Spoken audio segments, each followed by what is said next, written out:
It's time for your mid-afternoon coffee.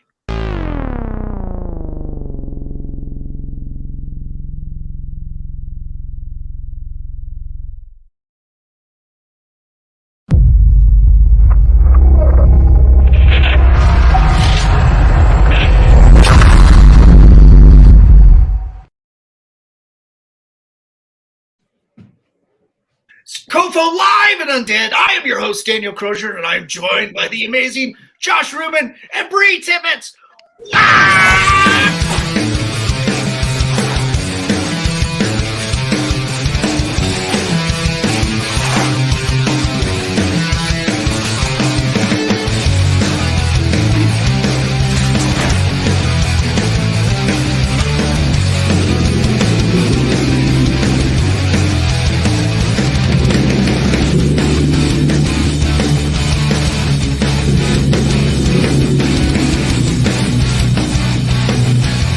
Do I have something on my face?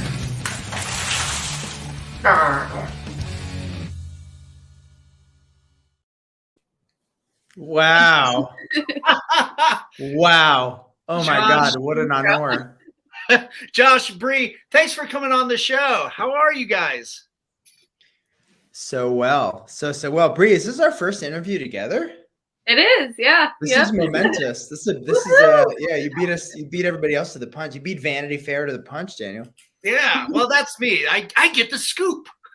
Yeah, it's really an honor to have you on here. And you know, I just mentioned to Bri, I got done reading Darla. It's a wonderful book. It's absolutely, thank you. you know, delightful in the most fun and twisted way, right? I hope so. I hope so. You can be brutal with us, especially on this show. We really want to know what the world thinks of this thing. Right. And thank you for your beautiful art alt cover. It's just so rad. So we're thrilled to have you as part of the fam. Oh, thank you. No, it was fun. It was when Mike at Invader kind of pitched it to me, it's like, oh, you're gonna love this. It's Josh Ruben, and I knew that name instantly. I was like, Scare Me? Wow. Yeah. Werewolves Within. I was like, man, I'm already a fan. I love those movies that you directed, and you starred in Scare Me, and I thought that was a sorry for me gushing, but for me that was a wonderful like radio play, that you guys were able to do live or in as a film. I thought that was brilliant. Yeah. Oh, thank you so much. Yeah, I'd like to do more like that. It's when it all boils down to it, there's nothing like just watching performances, just watching great actors do their thing. Doesn't matter how many Quantumania bells and whistles. It's just all about just 2, 3, 4 people talking in a room. Yeah, most definitely. Just kind of bring it down to its bare essentials and still make it compelling and engaging. I mean, my girlfriend and I couldn't turn away from it, and then to have a follow up like Werewolves Within, that was absolutely a lot of fun and a great ensemble piece too. So many great character actors in that as well. Oh yeah, the best. A murderer's row. Yeah. With that, you're segueing now into your first graphic novel, which is Darla. Yeah, Can you tell us a little bit about that and how that came to be, and I know how you came to work with Bri? Sure. It's a story in like 3 parts. The first of which is Darla, originally called Annie, but then I changed it from Annie because that's a popular children's musical. Was inspired by, just like Scare Me was inspired by kind of frustration, anger, and fear of what the Me Too movement was. I'd had a lot of conversations with women in my life about just their, the envious, emasculated men in their lives who just had to exhibit their power in terrible ways. Right. With this, there was the beginning of the election, so hopefully it's not like terribly preachy. I was so angry and so scared about the state of the world, and it reminded me a lot of the Dead Zone. And I thought, wow, what if I could kind of channel this Ellen Burstyn, Melissa Leo, and Prisoners type character, whose worst, her worst self is poked and prodded out after this sort of factory accident in her town, and poked and prodded out in isolation. So in a way, it's sort of like ultra relevant and topical, but it's also sort of an EC Comics kind of classic monster story I wanted to tell through this sort of twisted protagonist perspective. But it's about an irritable small town woman who, after a factory accident, becomes obsessed with a politician, and who starts to lose her mind. Twisted things ensue. And, Brianna's work I first discovered on Instagram. We started talking a little bit. She started doing just incredible fan art for Scare Me, and then for Werewolves. And she released, I want to say, Bri, was it 2 books? There was definitely Rictus, but there was another one, right? Oh yeah, my one before that was kind of like a tester. Like, it was called Splitfoot and Other Stories, but it was just a bunch of short stories to just get myself started. Yeah, Splitfoot. So it's a little bit harder for me to come up with the ideas, but I like doing the art. It was, just the imagery, just simply in black and white. Bri has a very Charles Burns kind of a style. Yeah. And that really lured me in. But it's more grotesque, and also can be like dually grotesque and cute, like charming and eerie at the same time. And so once I read Rictus and was having like the privilege and the pleasure of like holding this physical book in my hands, I was like, I have to do this. Like, I just want to be published. Just like with Scare Me, it was like, there was no goal with that. It's like, let's just make a thing and get out into the world. With Darla, it's like, let me take this twisted story I couldn't get off the ground as a film, and, show it to Bri, and just sort of suggest, what would it be like to turn this into what would this look like on the page as a graphic novel? And luckily Bri was down. That's awesome. Yeah. Bri, when you've got your initial book Rictus. Can you tell us a little bit about that? I saw that you posted that on Twitter a while back. What's that initially about? So I was really inspired at the time by like Japanese horror and how different it is from our style of horror. And I just, something about like the cursed films and like everybody having to figure it out together. I just really liked that. And then, like Josh, I'm inspired by Stephen King, so I wanted to have these kids fighting it, because I always thought that was like way more epic than adults going after a monster. So it's basically like a Japanese curse story, but in like an American kind of fashion. I tried to blend them. Cool. Yeah. What was different from like working on Rictus and transitioning, working with Josh as a writer? Did you have to like change styles or approach or anything like that? This one was my first one in color, so that was pretty fun. Nice. Other than that, I kept the style kind of the same.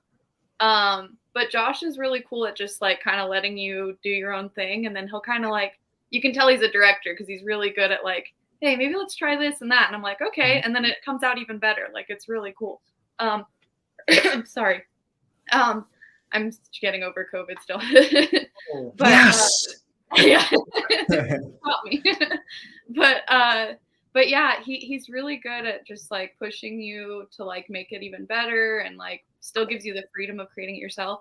But it was kind of the same, but it was kind of nice to have that camaraderie and teamwork of like creating this project together, Nice. Yeah. If you don't mind, I'll let me pop up some of your artwork. Here's some interior pages.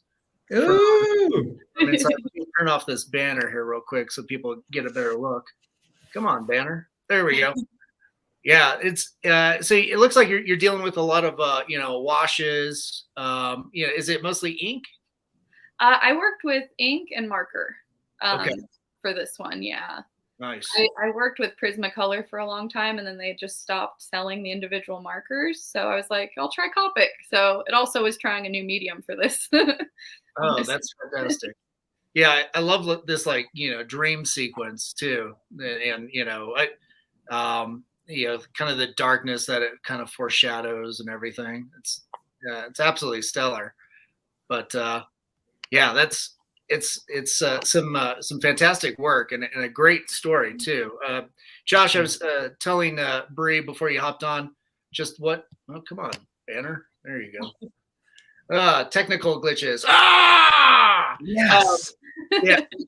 I was telling Bri, that it's incredibly topical, not only with the politics, which I totally, get that anxiety. I kind of read into that too, because I've, during 2016, I had a lot of anxiety. 2020, I had a lot too. So, I can feed that, feel that, but also like just dealing with infrastructure issues, which a lot of, the water issues that are indicated in the story kind of plays on too. It's just like, oh man, there's so many things that so many little nuances and subtext that this story does play on, and to have it presented in such a way, I think is incredibly refreshing and very engaging as well. Thank you for saying that. Yeah, I mean, there's something about the horror of the book and the kind of tragedy of it, and that it's, she lives in a world like a lot of us do in this country, even me here in Los Angeles. Yeah. Whether Los Angeles, whether the Midwest, whether where my folks are in Woodstock, New York, you are confronted with, cancerous power lines, toxic water. We had a fracking movement up in the Hudson Valley. There was a big anti-fracking movement when I was I want to say in high school. A lot of fear in the area about, all of the horrific mind-altering toxins that would seep into the water. And it just felt like a Stephen King story in and of itself. And it's why a lot of the great inspiration for Darla, it takes place in worlds where it feels like you can't quite get away, in an almost Nightmare on Elm Street fashion. Even Requiem for a Dream, even to a degree Prisoners, even to a degree certainly the Babadook, because it's all about this, this character's mental development.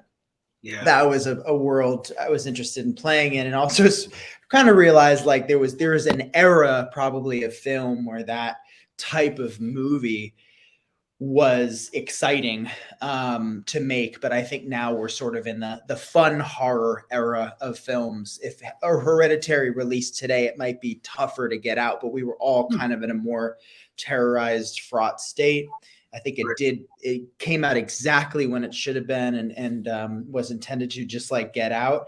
And so I think as a visual medium, as a picture medium, as an illustrative medium, I think this is the right story for the medium, at least today.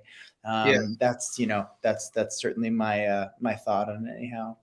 Yeah. Kind of referencing a lot of the cinematic, the nice thing about graphic novels is, they are like a form of a preliminary storyboard. And I could definitely see this as being made into a film. Would you consider it like later on down the road adapting it as such? I think if anyone wanted to adapt it, I'm certainly open to it.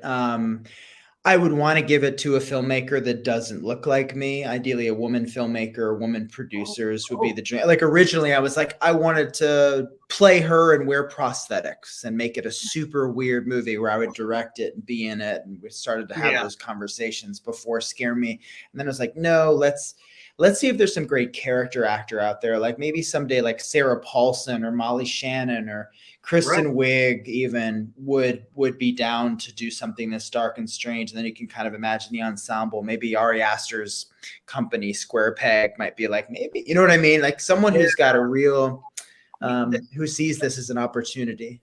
Yeah, that sense of, dramatic, but I guess now they kind of called a lot of that horror like prestige horror or something like that. But not to diminish it, but it's really, a lot of these pieces are incredible dramatic pieces, and I could see this as something like that. Even Helen Mirren, if you get her now. Yeah, true. Oh my God, what a dream. Yeah, that would be amazing. Yeah. Wow, that's really cool. We've got a Kickstarter going on. right now. And for everybody that's watching, we've got the link scrolling down below on the little ticker there. Make sure you grab a screenshot. I'll post a link into the comments here in a little bit.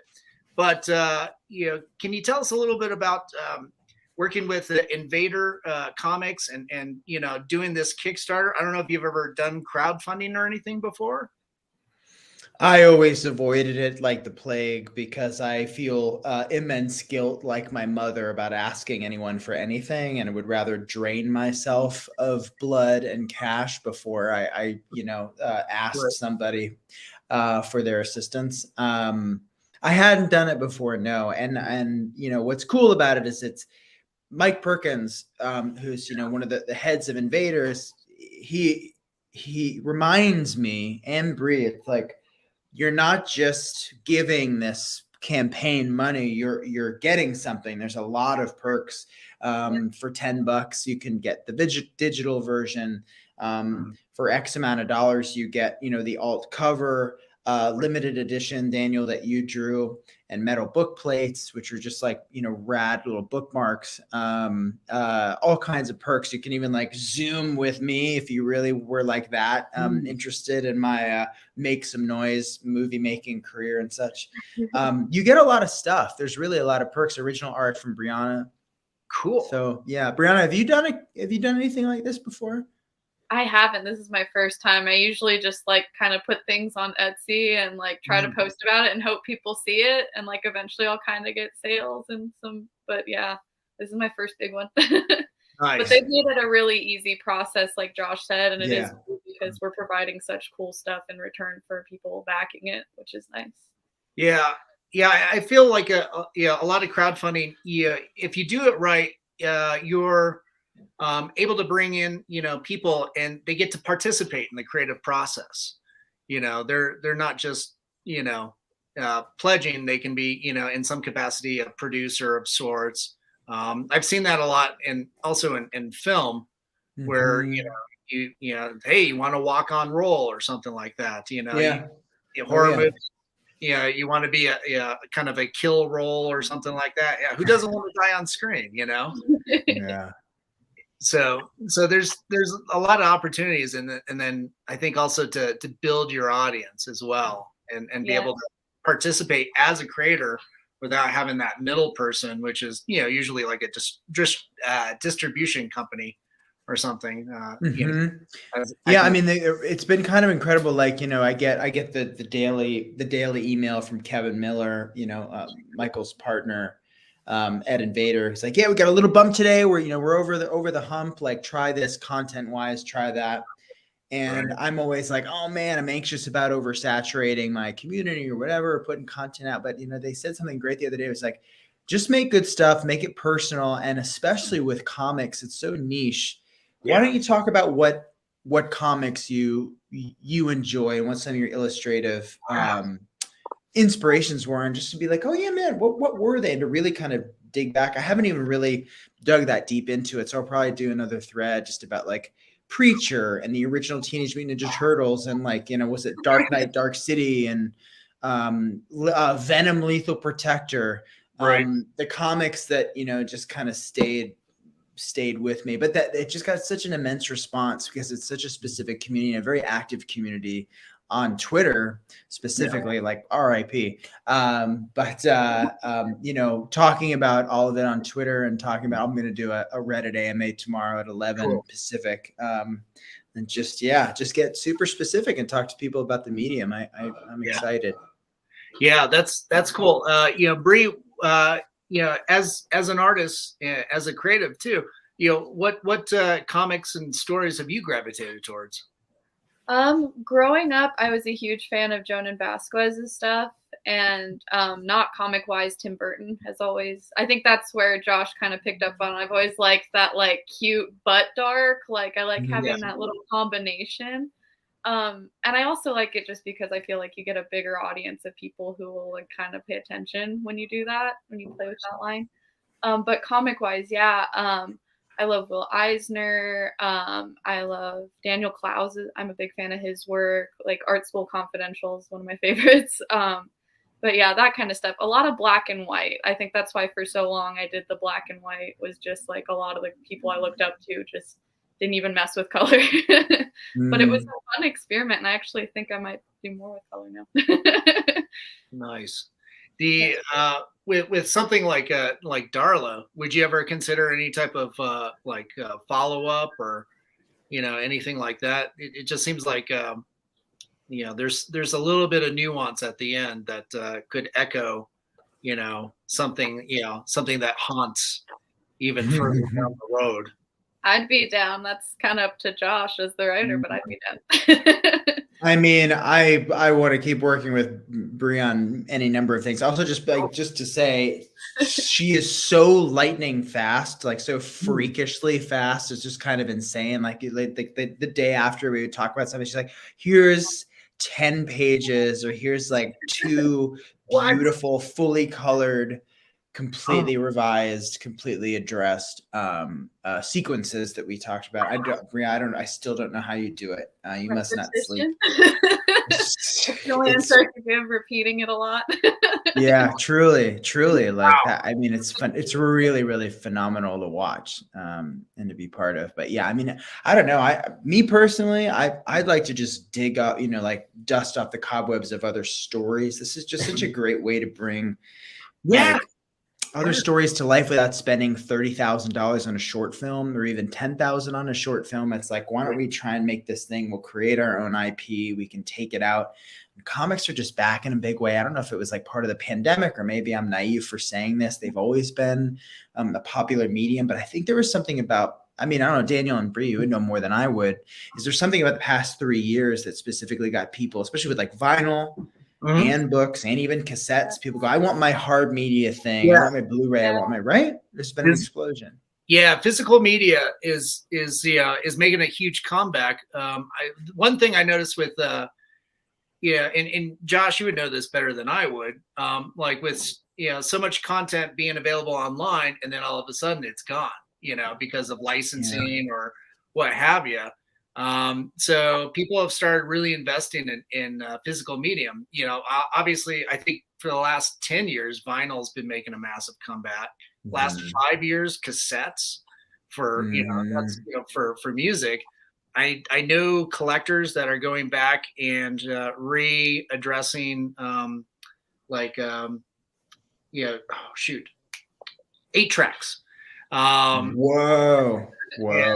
And I've got friends and bands that are starting to re-release music on cassettes and 8 tracks. For obviously it's a little bit more niche, but Blu-ray is huge right now. I've been seeing like retail Blu-ray stores popping up locally. For it's amazing. Yeah, it's there's definitely a need for it, I think. And I think, for me as a collector, it's like, I love collecting that artifact, that thing that you like, that, that is a treasure, especially the stuff that I grew up with. I always try to look back and see what I can find. And like one of the things that that I grew up with was like Ghoulies. Josh, I don't know if you ever. Oh my God! Of course, yeah. That was the Critters, Gremlins, Jace, era. Right. Yeah, I grew up with that. I thought it was the scariest movie when I was a kid, and I found it on DVD of all things, and I haven't seen it in like 30 years. Went to go watch it. Biggest piece of shit ever. Yeah, it truly has the critter, the ghoulie on the art, on the cover art is it's coming out of a toilet. So yeah, that's true. It should that should echo something. That should be a warning, right, for me. But it was pretty funny because you have a new appreciation because it's just such schlocky campiness. Yeah, and you can see in the puppets, like the fist of the performer showing through its belly and stuff, Yeah. It's just like, I remember it as one thing when I was, yay high, and now it's something completely different. Little life experience changes a lot of how we watch the films we grew up with. Just like, oh, Stephen King's Cat's Eye isn't that freaky. But. Yeah.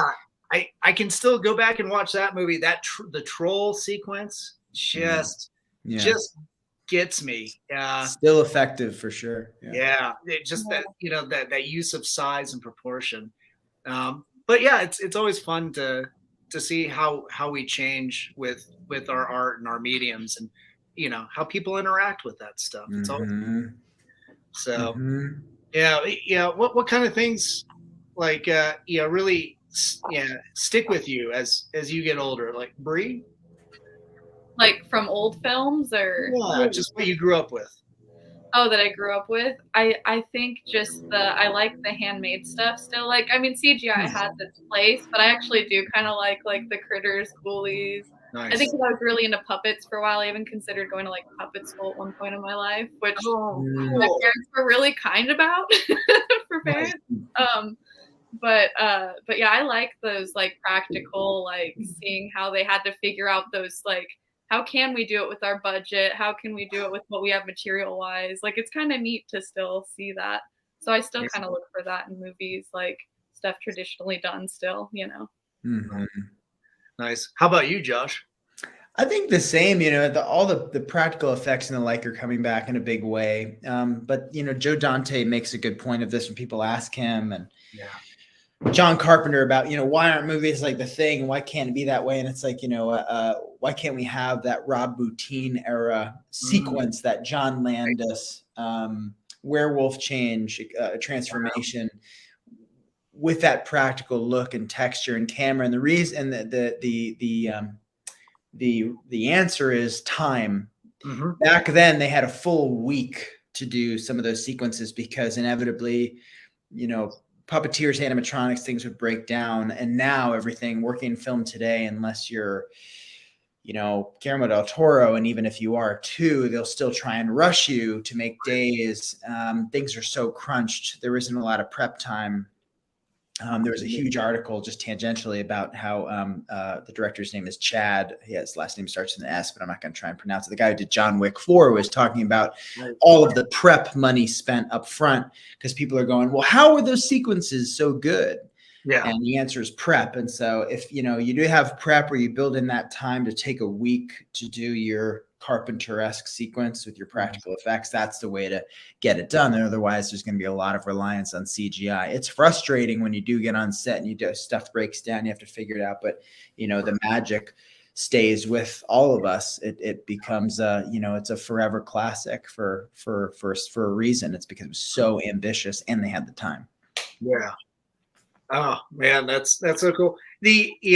One thing I always like about horror genre is, no matter, the film, it seems like, or the quality of the film too, even if it comes out and it takes its, it doesn't hit right off the bat, it still, takes its time and finds its audience. I don't think there's a genre out there that really, does that as well. Sometimes comedy, the occasional B movie maybe, but like, I always see like so many amazing dramas, come out, hits all the awards during the award seasons, and then, next year nobody's really talking about it. But there's that little indie horror movie, that didn't really make a blip, and then like 5 years later, oh, you got to watch this movie. Your friends are recommending it.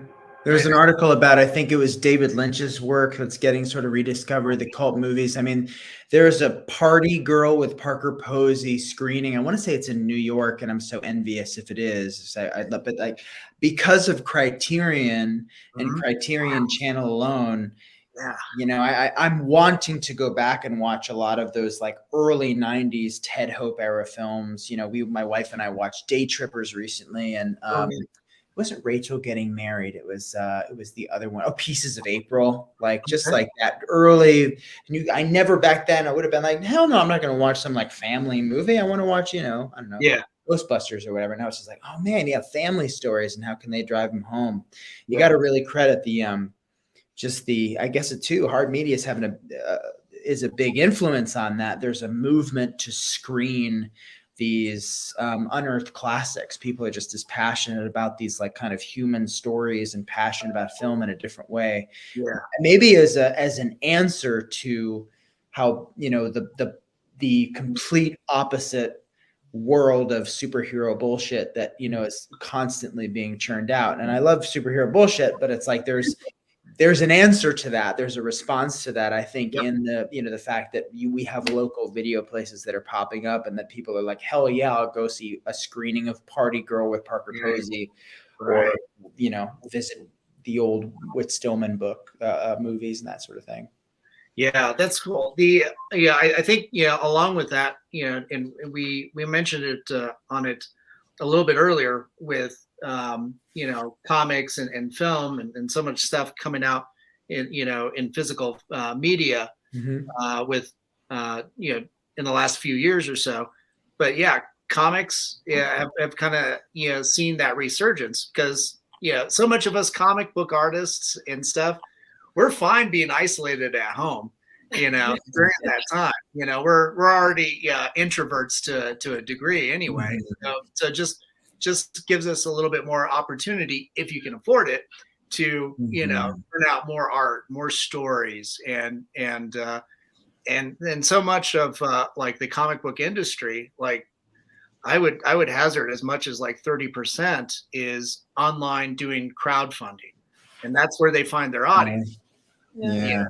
And then secondly, it's going to their local shops, their local book and cafe shops, not always the comic book shops, because that can be kind of tough. Not everybody's, I mean, they all want to be really supportive, but not everybody can afford to have that shelf with the local indie. It's real estate, they need to get that thing that sells. But luckily here in Denver, I've got at least 4 or 5 that, are really into anything that people are doing locally. But they also have vinyl and have a cafe in there too. So it's it's great. Yeah. It's exciting. Yeah. So I think like Darla's, a good cafe type read, for that type of crowd. It's pretty cool. It's fun. It's quirky. It's got that offbeatness, and it's a great story. When I read it, I had no idea where you were going with it. I'm like, oh, what's going on here? But it wraps up really cool. And it's like, oh my God, it's very topical, and it does tap into the anxieties that I felt, during those same times that you described. Yeah, good. Yeah, I hope so. I'm looking forward to the events, to like once we're over the Kickstarter hump and like, Bri and I can do like a con if we're lucky enough to do that, or this, Dark Delicacies, even just here in Burbank. Nice. Any indie bookstore that wants, I don't know, any kind of small event, Q&A, conversation. I think it would just be just the culture of it, the folks that would love to go out there and just hear folks talk about the book and feel the thing and have it signed and just like meet people and to be part of this community in a way. The horror community was so inviting to me at the onset. It was just so cool. Yeah. Well, there's always Colorado Festival of Horror. Yeah. Hey, absolutely. Any. Yeah. No. If that's of interest, we can definitely chat about that. But we're starting to wind down on time. Is there anything that you want to chat about? The Kickstarter, any like incentives or any like stretch goals? To really get the fans excited. I don't know, Bri. How are you feeling about it? We got some original art in there. Is that original art? That's your original art? Are they ones that you're donating? How is that? Do you know how that's working? Mike's got it all figured out. He's like master. I think he has it figured out. They just told me to draw it in 6x9 and send them photos. So so you do have it. Yeah. That's right. Yeah. So Bri's like literally drawing original, like fresh original art for you to have forever before she absolutely explodes. With celebrity. There's they were like, do you want to do a tier where you read someone's script and talk to them for an hour about it? And I was like, I mean, I guess so. If people want it, like, cool, we'll try it for $1,000. So there's one lucky and generous person out there who's yet to click that $1,000 button. But yeah, we're over the halfway point now. We've got 10 days left to go at this very moment. So I'm hoping that the push is going to be effective. I'm excited for the AMA tomorrow too. So I'm pretty well known for the movie stuff, but way more well known for internet comedy videos with my buddies at Dropout and Make Some Noise and Game Changer. And so tapping into that audience and just kind of like showing them pictures of the ash can and like building up the kind of love there, I think will be super fun.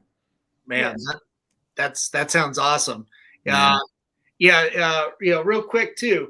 Love to, see what you guys have in store next. Josh, are you working on another film? We just announced a film, actually, with my producer, Andy Horowitz, called Green Bank, starring Jasmine Savoy Brown from the new Scream movies, who's incredible. And Tatiana Maslany, who plays She-Hulk. And Orphan Black. She's a genius. Been a buddy of mine for a while. Been looking to work with each other for some time, both her and Jasmine and I. So we announced that film, and we're just kind of waiting for financing and scheduling and stuff to come through. So that's the next immediate one for sure. But what about you, Bri? I don't know. I've kind of slowed down for a minute, so now I'm just kind of writing down ideas for things and just kind of painting for fun for a minute.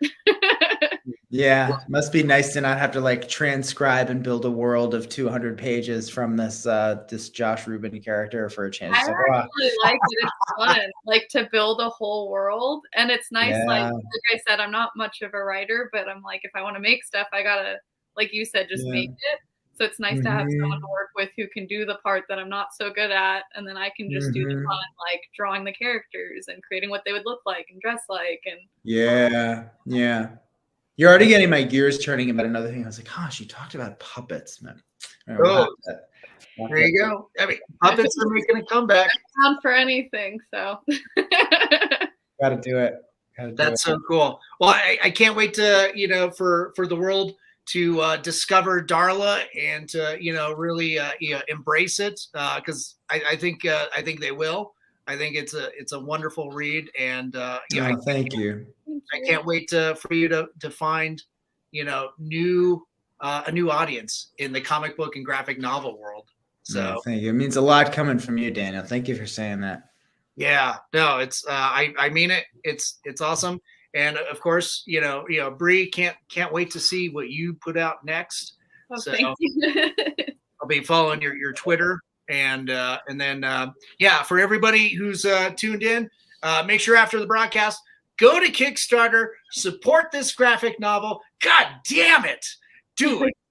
And the perks are amazing. I can't wait to see who decides to sit down for an hour with Josh. Who's gonna pay me to read their script? Or hey, there's far cheaper tiers where you just like dick around for 15 minutes on a Zoom, just talk about whatever you want to. So that's cool. That's true. Just trade recipes. Exactly. That'd be pretty fun. Well, cool guys. Stick around for a few minutes while we sign off. But again, thank you for being so generous with your time and talking with us about Darla. Thank you so much for having us. Thanks. And to everybody out there, thanks so much for tuning in. Make sure to go to Kickstarter after this. And to our friends at Mutiny Information Cafe, if you're going to start a revolution, make sure it's caffeinated. And of course, Hellfire Entertainment. Thanks for rebroadcasting us on your social media. And of course, Groovy TV. And our friends at Alien Donut Films and Angela Joseph Productions, and of course my producers, Lily Fisher, Amanda Armstrong, and Stefan Santa Cruz. Thanks so much, guys. And to everybody out there, hey, be good, be kind, help each other out during tough times, and stay spooky. Have a good